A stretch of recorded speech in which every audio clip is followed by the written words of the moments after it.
say something? Best picture. It's by Korn. Oh, that's fucked up. He said he's a future Dodger. Damn, you can't even say no. Okay. What's up, guys? I'm Joe Vargas. As usual, Adam walked in.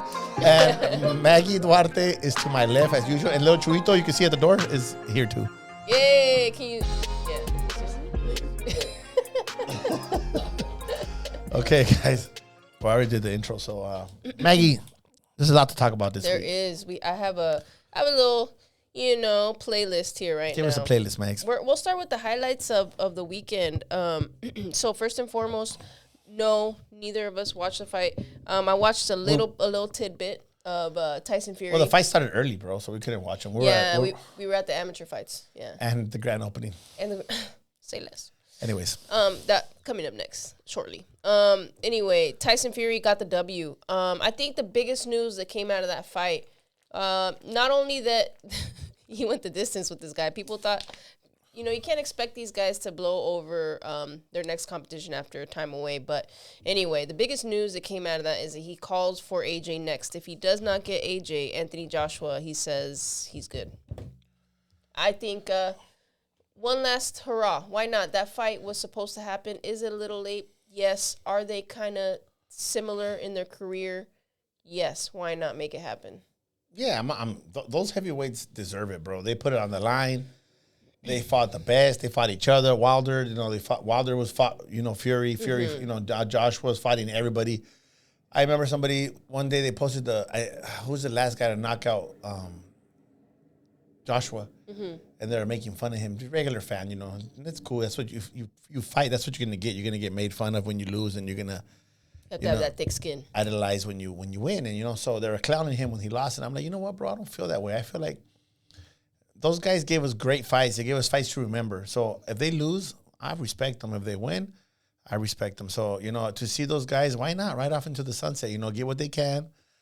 They don't have the opportunity to keep making money, so get everything they can on their way out. Yeah, absolutely. I'm down to see AJ against Tyson Fury. I'll always watch AJ. Yeah. Just like I didn't watch Wilder because we had fights that day, but I'll always watch Wilder. I'll watch Fury. I'll watch Usyk. I'll watch all those guys. I'm down to see AJ against Wilder too. And obviously Wilder against Fury is kind of out of the question, which I think another fight for Fury that, to me, in my opinion, is out of the question too. But he says that's his number 2 pick would be the trilogy against Usyk. I don't think that's a good idea. I think him and AJ is perfect. Yeah, Fury. I mean, Usyk you want to stay away from. Yeah, if they can make that happen in the fall or winter, that'd be. I think that's adequate enough time for both of them to make the fight as big as it can possibly be. At this point in their careers. So I don't see why not. I don't see why that fight can't happen. And being that, they work with the Saudis, I know that they can throw that money into that fight and make it huge out there in London, Manchester, wherever the fuck. Remember a long time ago that song came out? I think it's Busta Rhymes. I'm not sure. Getting A-Rap money. Yeah. I feel like that's the song they should put at every fight in Saudi Arabia, I'm getting A-Rap money. Getting that A-Rap money for sure. Yeah. Another guy getting that A-Rap money is Conor Benn. And no, he got the money. Yeah, he got that A-Rap. He got the A-Rap money for sure. He said getting. Like he hadn't got it yet. He beat Prograis. I think a lot of people predicted that he would, just not the way that he did. Shout out to my boy Ashley. Yeah. From Not Just Boxing. He called it too. He said it's not going to be an easy fight. Mm-hmm. It's not. And he's a Conor Benn fan like me. Yeah. Well, I was a Conor Benn fan. He's British, if you will. But, I thought that maybe the weight would be too much for Prograis. And carried it well. Yeah, he carried it. He looked good. Like, he filled out well for that weight. And Conor, I don't know. I always get these damn spam calls in the middle of this shit. I don't know how I feel about Conor Benn with hanging with the elite level at that weight class after seeing that. Yeah, because you saw I know Styles make fights, and you see Haney made easy work of Progress. Yeah. Progress made it a hard fight for Ben. Ben did have a lot of pressure to perform, in the back of his mind. He knew that by his post interview, that he had did something wrong. Yeah. In his eyes, it wasn't wrong because he was securing his family's future, economic future. Yes. But at the end of the day, his loyalty, he knew that he did do Eddie wrong. Yeah. And, you know, I think at the end of the day, bottom line, it's not about him going to make that money. It's about the principle. The principle of, hey, we have this really cool, strong relationship, but I'm not even gonna hit you up and let you know I'm about to make this move. It's not about the move itself. It's about at least it was a power move for Dana, bro. It was a power move for Dana. He's like he probably did try that. We don't know.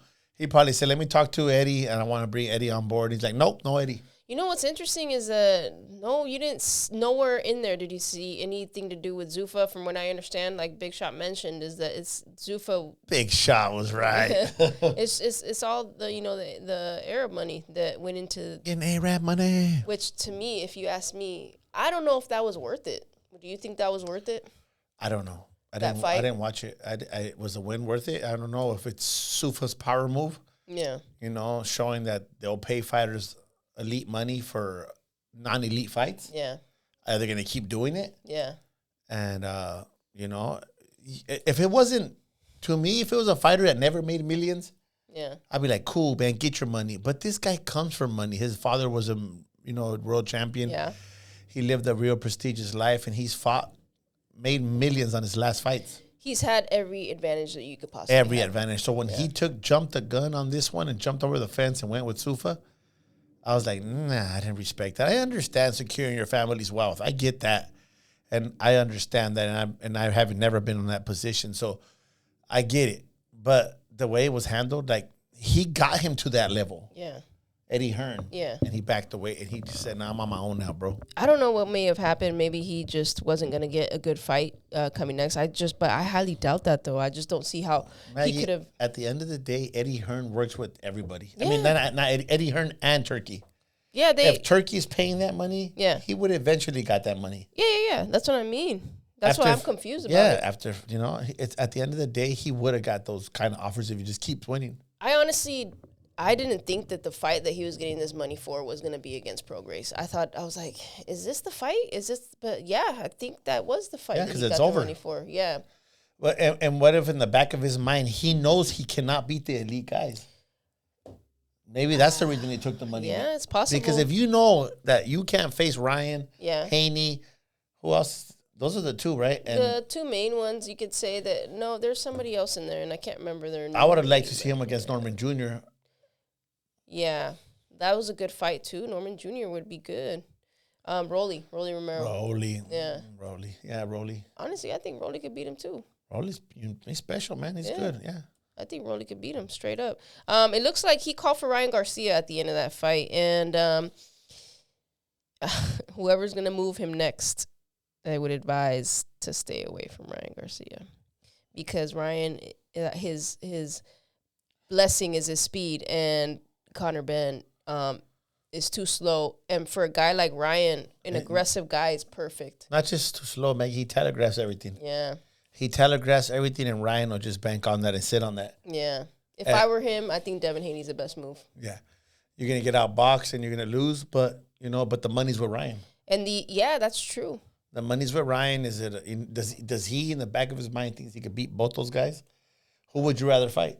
I would go with, well, it depends. If he's trying to get the money, I'd go Ryan. If he's trying to kind of increase his chances of winning, I would go with Devin, only because his aggression might work in that instance. I think he has a better chance. Well, I'm not discrediting style-wise. I think Haney's a better fighter.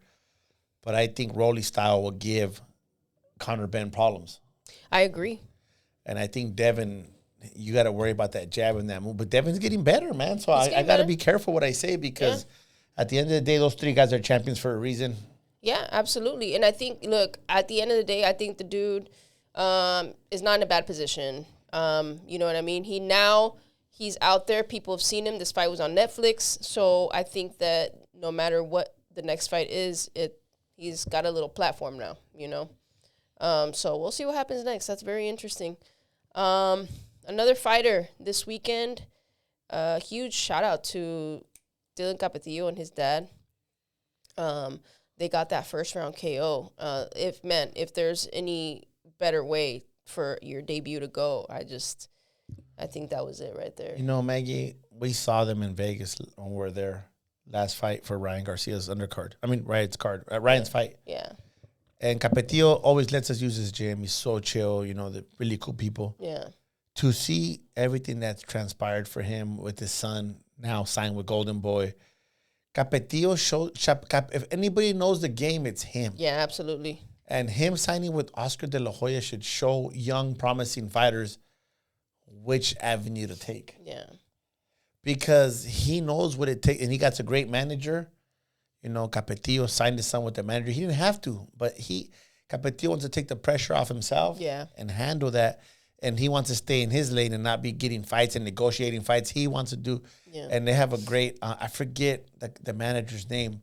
He reached out to me a long time ago for Javin Cholet, and I regret not taking him on board. You know, he's the one that has Bernardo Lopez, and we saw him. We were on the same van with him in Top Rank one time when we rode back, and that day we rode back with Bernardo Lopez. Yeah, I got car sick in the back of that. Yeah, you always get car sick, dog.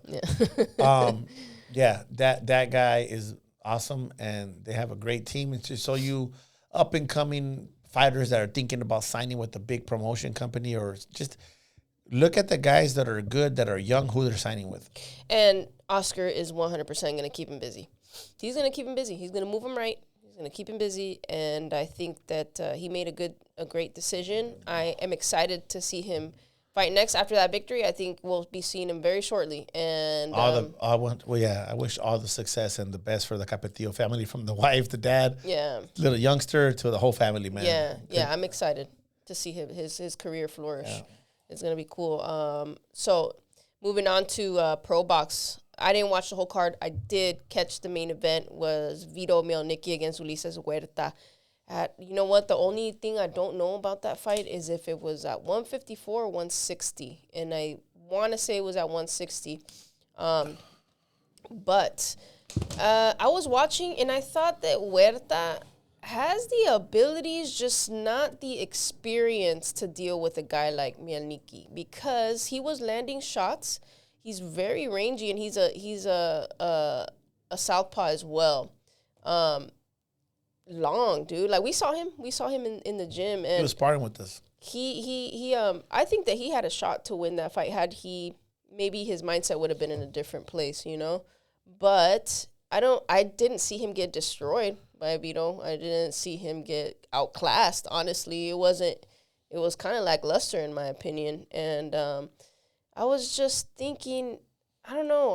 I thought that Vito was kind of cruising, and it made me think of playing it safe. And when did that happen? Has there always been? Maybe I just don't have the recollection.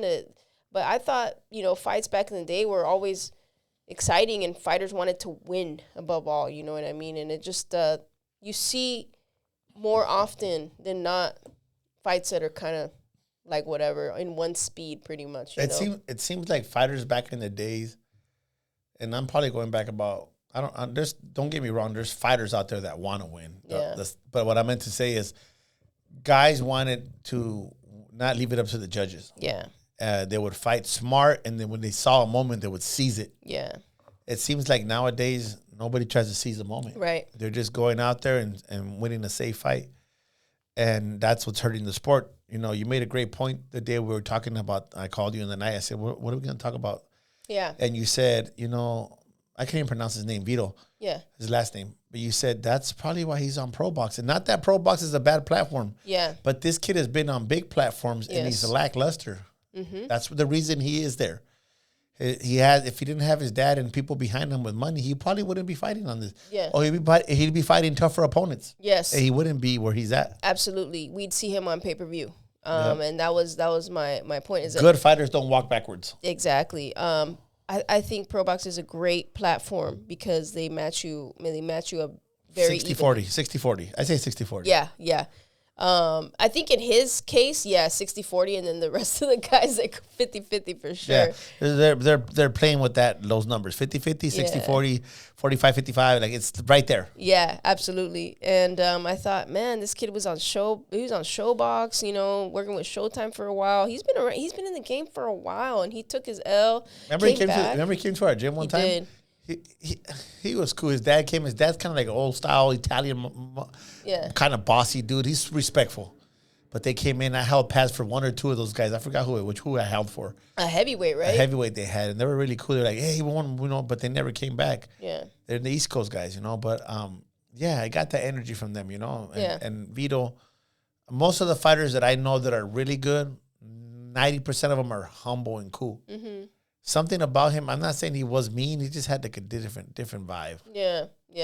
A little disconnected. No, Jersey Shore. Yeah, I was like, well, I don't know. Maybe it's an East Coast thing. And I know a lot of East Coast kids. They're cool. Yeah. But anyways, But yeah, you know, and I think that's the whole point as to why people want to gravitate towards Zuffa so damn much is because they want fights to be exciting. And I don't know. I don't know if it's like a mindset within society, not just in boxing. You know, I think that most sports out there are kind of, I don't know, no athlete. Honestly, maybe I can name Steph Curry and basketball, but I'm talking back in the day. You knew all these athletes. Do people want to? I was about to. You just took the words out of my mouth. Do they want to see exciting fights, or do they want to see exciting fighters? Yeah, because exciting fights you'll see all the time, but you won't know the guys' names. True. Or do you want to have a guy who you can cheer for and one who you can boo? Yeah. You know? Yeah. And that's what boxing has done over the years, creating, you know, Money May. When he was Pretty Boy Floyd, nobody really kind of knew him. He became Money May. He became the villain, and he became one of the highest, if not the highest paid fighter of all time. Absolutely. The Golden Boy, people liked him. Yeah. You know, and he was either you're loved or you're hated. Yeah. But if you're lukewarm, you just spit out. Yeah. You know, and I feel like Zuffa has all the lukewarm fighters. Yeah. People are trying to, okay, let's see what they got. Let's see what they got. They're making them lukewarm fighters because you don't have the recipe, how to make a fighter. Absolutely. And you know what? That is the perfect segue to talk about this next. It's one of the headlines in boxing. Set up. I didn't even mean to. Alley-oop. Speaking of basketball, TNT joined forces with DAZN. Let's go. Big news. Why? Well, that brings everybody together officially. Not only that, and it broadens the platform and the reach to try and mainstream boxing as it has been in the past, you know. So starting July 4th, they're going to start Independence Day. I think it's a monthly. It's gonna be a monthly thing. It's gonna be called The Fight, and you're gonna have everybody, Top Rank, Matchroom, Golden Boy, and Queensberry all together. Let's go. Making these fights. So I'm excited to see how this will turn out because with all those rosters, so many good fighters on that roster, there's just no way to fuck it up unless you try to protect too much or. I feel like the big promoters, like the ones you just mentioned right now, they're going to use the small time shows to build their fighters. Yeah. And when they feel like they're ready, they'll bring them on those networks because now they got to compete with somebody like Zuffa, but Zuffa doesn't have big names. Yeah. So what they're doing is that they're going to use club shows. So club promoters, get ready because you're going to start getting busy. Yeah. Because if they're doing these shows once a month, they need to build up fighters. Exactly. So club promoters, let's go. Let's all work together, man. The fight game, it's a small world, and it's a world where we all need each other at the end of the day. You know, you might lose one day to somebody in a fight and then need him for sparring later on. Exactly. You see it all the time. Yeah, absolutely. Look at AJ. He's working with Usyk. Munguia with Canelo. Munguia with Canelo. We had an instance, I don't know if we ever mentioned on the podcast, when we fought against, I think we did, against Bomac one time. Yeah.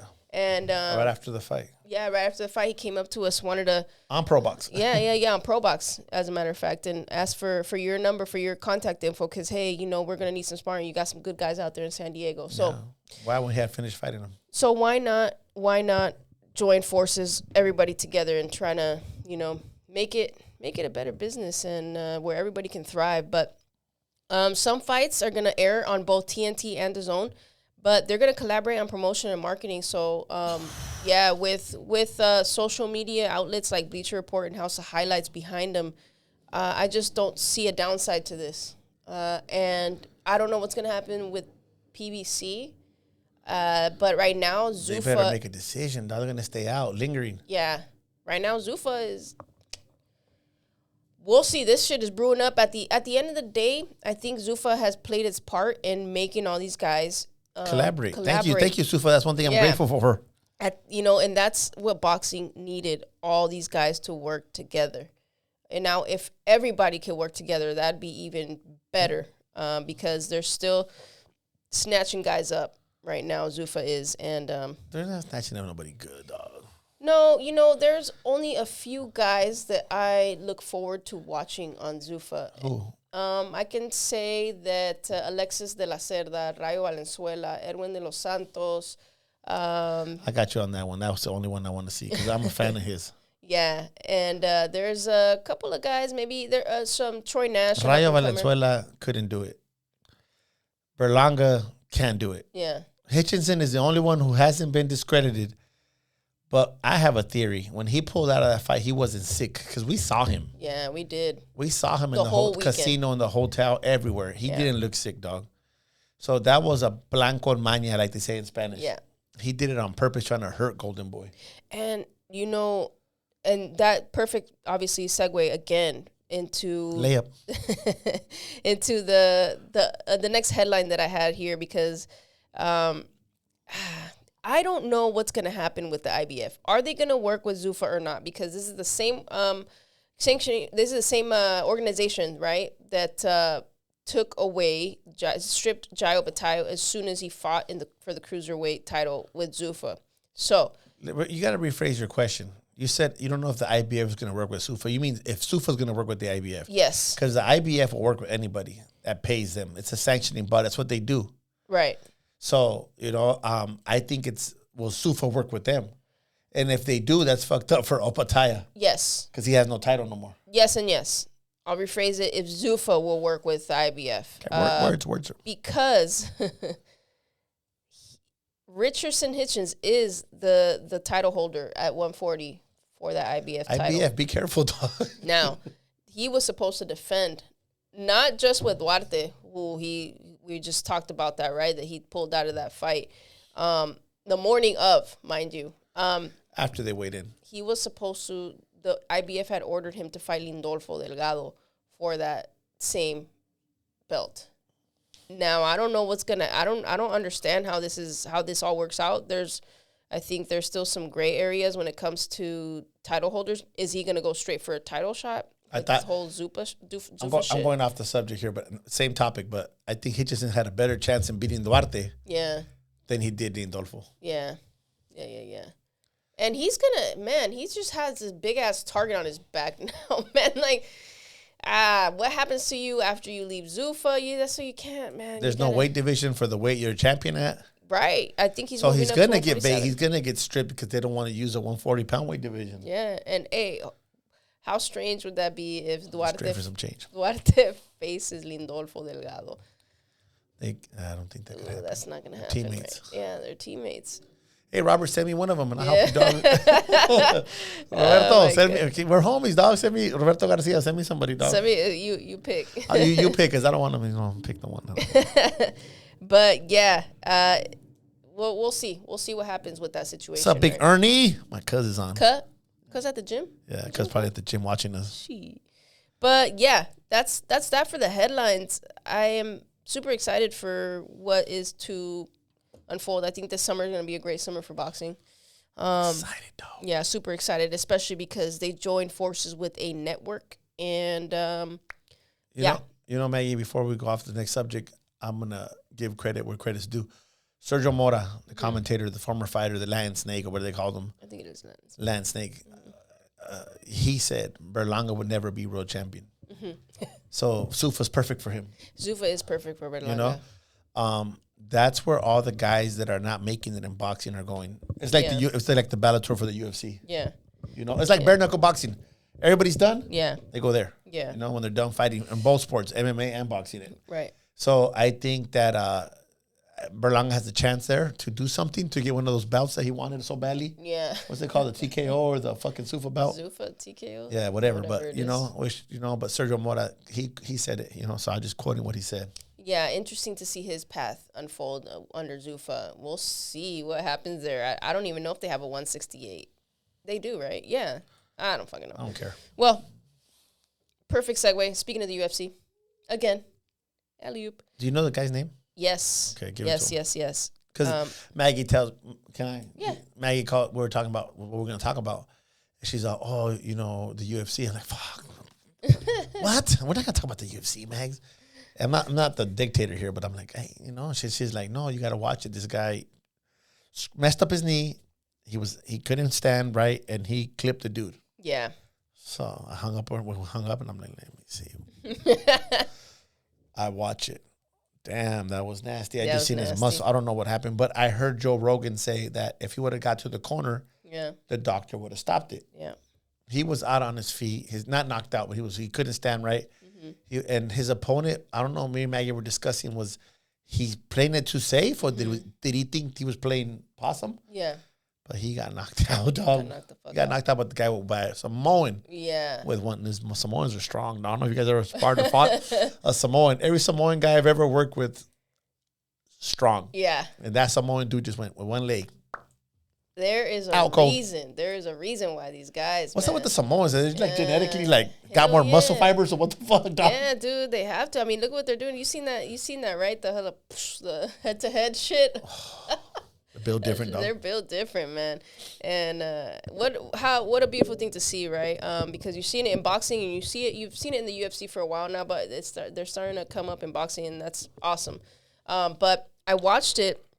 It was kind of in the background, and I've seen that guy, Yiri Prohaska. I don't know how to spell it, but I know how to pronounce it. And I've seen him fight before. He's had a pretty interesting run in the UFC. He's fought the Brazilian guy a few times, a couple of times, I think, if I'm not mistaken, once or twice. And so I started watching it, and I seen it. This is just all in the first round. We're gonna have to clip it. I'll give it to Adam. And I couldn't tell what happened. What the knee? I was like, is it the knee or the hamstring? I didn't know what I was looking at. Yeah, we don't know, but I seen that hamstring twitch like I never seen a hamstring twitch before. It was obvious that something happened. He, was losing his footing while he was throwing. He was getting kicked, and he was like, God damn it. But you can tell the look on his face of determination that no man is going to make me fold. And when you least expect it, the dude just unloaded a hook from hell and knocked this guy out, and it's like, it all in the first round within 5 minutes. I watched it with my dad, Mags. Yeah. The highlights. Yeah. And he goes, damn, where's that vato from, hijo? What do you mean vato, Dad? He's Raza? No, I go, no, he's not Raza, Dad. I think he's Samoan. And you told me he's from New Zealand. Yeah. It's American Samoans and New Zealand Samoans. And I'm like, oh, he's like, yeah, he looks like Raza. And I think he kind of does, but he's not that. I didn't have him winning that fight. I don't know nothing about it. I just watch it because of you. I didn't have him winning that fight, and I thought about the heart of a fighter. Man, I think he just literally depicted it in that one round. To be honest with you, show what's up. Because guys, sometimes you have injuries within camp, and you go into the fight like that, and you know that there's a possibility that something's gonna happen. Are you going to face the adversity or cower away from it? Yeah. And you're in the fight game, dude. That's why I picked to talk about this, is because it's not purely about just boxing. It's like the mentality that goes into a fight. There's injuries you'll never see in the ring. Broken knuckles, broken ribs, and broken nose, eye socket, and those guys keep fighting. Yeah. And, there's some guys that were sick the whole camp. Yeah. There's a lot of things, and you got to find a way to win. There's guys that, for whatever reason it happens, they can't spar. They can't spar because of an injury that they sustained, and they have to go into the fight like that, Fighters want to fight. So he put it all on the line. He understood the assignment, and he got the job done, man. Kudos to him. That was awesome to see. You don't see that shit. I've seen guys, shit happen to them. They're like, oh, fuck. They get on the floor. They become the victim, and that's it. They get knocked out. They just do this, Not this guy. Not this guy. Not this guy. So, man, we had to give a shout out to the Vato Samoan. Yeah. Shout out to him. That was awesome. That was beautiful to see. And their camp got another champion. They had Alex Volkanovski, and they had Israel Adesanya on that same team. So shout out to him. I know like that dude's been working hard to be a champion, so it's really cool to see, especially when it was done that way. But anyway, to close out the show, we have a couple shout outs, man. Let's start with what we did on Saturday. Oh, so Wednesday or Thursday, I get a call from Eddy Reynoso about his grand opening to his gym, and I'm like, he goes, come down, Mags and guys come down and check out our new establishment in San Diego. He sends me the address, and we show up over there, and just being part of the grand opening, I met them. I've always known them from the amateurs, but when they went to the pros, when he first came to San Diego, we started helping him spar, 20 fights back, and seeing Canelo become who he's become, even though right now he's at the back end of his career. Yeah. Just watching him and Jose Reynoso, Chepo and him and Eddie, the team that they have, watching their success, and now they're reaping the benefits. Oh, man, Canelo rolled up in a Rolls Royce, and it was just something beautiful, man. Mm-hmm.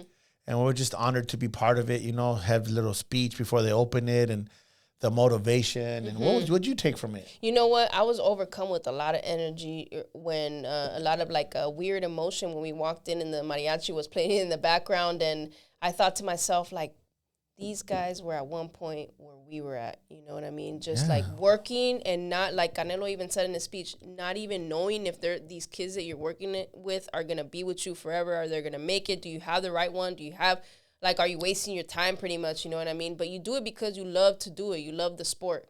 And now look at where they're at. This shit, it's not out of reach. So it was very inspiring.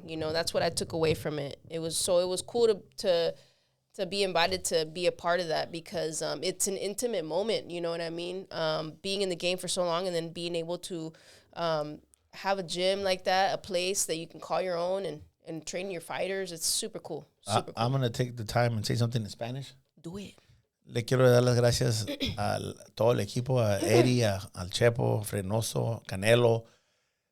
Yo he aprendido tanto de ustedes, estando en el campamento con ustedes, espareando años tras años tras años, y a verlos donde están y ir a las funciones con ustedes, invitado, y ser parte de los consejos de Don Chepo, y los consejos de Eddie, y platicar fallas, todo el equipo que conozco. Me da tanto gusto ver cómo abrieron su propio gimnasio. Ya tienen su gimnasio chiquito que era privado para ustedes, pero ver este gimnasio, qué chingón está. Y ver dónde están, motivan tanto y dan inspiración a ser igual que ustedes. Quizás ni lleguemos ni a un cuarto lo que han llegado ustedes, pero dan una meta chingona que me da tanto gusto. Felicidades, Eri, por todo lo que has logrado. Y Saúl, por lo que están haciendo. Y gracias por siempre abrir las puertas y darle consejos a todos los peleadores jóvenes. And basically all I said is, thanks to Eddie, Saúl, I know you understand it, but... just all the advice they've given us, and they inspire us, and they give us goals, and we might not even reach an eighth of what they did, but they set the bar high, and we're excited. Yeah, absolutely. To just follow in your direction, and everybody else, just other fighters like them. Yeah, we're using them because they're right here. Yeah, they're a phone call away. Yeah, they're a couple miles away from us. They've been at our gym. Hemos tenido el placer tenerlos ahí con nosotros, y nos da un placer ir con ustedes. Y con eso me dan un honor y gracias por llamarles amigos. Sí. Hell yeah. Sí. Sí. No, it's great. It's great to even be around that. We have I think a hub developing here in San Diego, and they're obviously at the forefront of that. So it's cool. Yeah. And also shout out to Bryant Boxing and the San Antonio Snipers who beat the LA Elite 14-11. Yeah. Congratulations, guys. Man, what happened to my guy? Was supposed to go fight Jose Cholet, and something happened. He didn't end up going. The score, thank you guys so much for everything you guys do for us, and appreciate you guys. But Jose didn't get to fight. Yeah. But you guys got lucky. You might have been 14-14. Shout out to Bryant Boxing, like she said. Thank you guys for everything you guys do for us. Absolutely. And we'll be seeing you guys. I think I have another kid joining another team. I'm waiting for the Team Arizona to accept my other kid. Yeah. So, we're excited. A lot of things coming up for us. Poe and Carlos debuting. Well, Carlos debuting, Poe maybe fighting here. We're just excited where boxing is going. Little Dre developing his career, his amateur career. Little Jonathan, Little Gallito. We got a lot of guys. I can't even pronounce. Who am I leaving out? Little Michael. Those are the guys competing right now. Yeah, the one's competing, the one's soon to compete too. You know, like Little Stingray. He's not little. He's not. Even Gio, man. Gio's not that far away, man. So we're just excited where we're heading. And then again, if you guys ever need good gear, check out Brian Boxing. They got the best mitts, the best shields. They got some good stuff, you know. And with that, I mean, I don't have nothing else. Anything else left for us? Any fights this week? No, that's about it. Yeah, you guys check out the boxing league. The next event is going to be on Friday, April 27th. So that's going to be. When am I snipers fighting? The snipers, it looks like I don't have the snipers next. It just says the next event is going to be Nashville Smash against the Phoenix Fury. Oh, yeah, that's what Joe was telling me today, because that's the team Javier might join. Yes. So, shout out to Joe Guzman. Joe Guzman, get my boy on the team, brother. So, yeah, we have that. And then I think the San Antonio Snipers aren't set to fight until April 25th. Yeah, that's the day he gave me that I was supposed to be a guest. Okay, yeah, that's going to be April 25th. Hit me up, dog. Yeah, against the Las Vegas Hustle. So that should be. Where's that at, in Vegas? That will be in. Because he gave me a couple of dates. I think that's a date I told him I can go. I think that one might be in San Antonio. It says location TBD. No, it was because he sent me the dates. Okay, yeah. I can't grab my phone right now. That's that for the TBL, man. Check out April 17th. We have on the 17th on ESPN, I believe it's going to be, the women are going to be fighting 2 championships, Baumgartner, and then against I don't know how to pronounce. I got Baumgartner. Yeah, she's awesome to watch. So if you guys have where April we at right now? We are right here. Oh, you guys tune in. Watch Baumgartner. She's one of the great. girls that I will tune. That didn't sound right because all the girls are good. Yeah. She's a crowd-pleasing fighter. Yeah, she really is. Fan favorite. She is a fan favorite. I love watching Alicia. Alicia Baumgartner. Alicia, I heard that you were going to maybe train with us one time from Nelson Lopez. It never happened. What's up, girl? Come through San Diego. Come to San Diego. I know you got a good coach. You got awesome. Your coach was here at our gym, too, when he was having Ryan Garcia get ready. That's right. And, tag Mrs. Baumgartner on that one. Yeah, for sure. And we have Shadeja Green fighting, I can't remember her, Daniels. That's going to be a good fight, too. And I believe you can't read your own writing? No, I can't remember her first name. Oh. Yeah, anyway. You want to bet on the Gardner fight?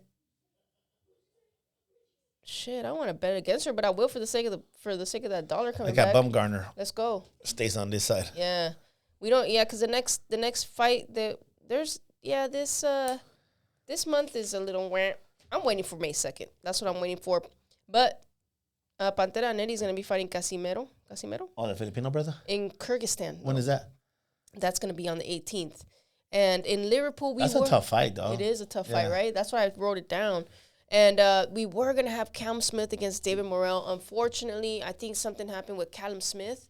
He sustained an injury, so we're not going to get to see that just yet. But I thought that was a great fight. Callum Smith is not an easy opponent. And David Morrell, that would have been a great test for him. But anyway, that's that. 10-4. Tempo. Árale pues. Well, you guys make sure to like, subscribe, comment, and what else? Follow. Ernie said it too, no? Hype it up. Hype it up. Hype it up. Hype it up. Because I'm not going to go fishing to Ensenada ever again. Peace. Yeah, I think the words, but sometimes they don't come out of my mouth no good.